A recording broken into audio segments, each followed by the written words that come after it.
बिस्मिल्लाहिर्रहमानिर्रहीम। अस्सलाम वालेकुम वरहमतुल्लाहि वबरकातुहू। आजकल ग़ज़ाओं की बदएहतियाती और बदपरहेज़ी की वजह से नाफ टलना आम मर्ज़ बन गया है। यह एक ऐसी बीमारी है जिसका मेडिकल साइंस आज तक इलाज दरियाफ़्त न कर सकी, मगर इसका वजूद मौजूद है। जिसकी नाफ टलती है, इसकी तकलीफ़ का अंदाज़ा भी वही कर सकता है। तजज़ैल नक्श इस मर्ज़ में इंतहाई मुवस्सर है। अगर नाफ टल जाए तो तजज़ैल नक्श को लिख कर नाफ पर बांध दीजिए। नाफ नहीं टलती, जिसकी नाफ टली हो वो अपनी जगह पर वापस आ जाती है। झैल में 2 नक्श आगे दे रहा हूँ, उनमें से पहला जो है उसको आप आजमाएं, उसके बाद जो दूसरा है वो भी नाफ टलने में मुफीद है।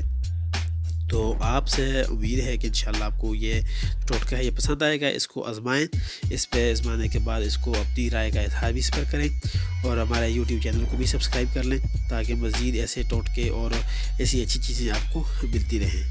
बहुत शुक्रिया दोस्तों आपका। अल्लाह हाफ़िज़।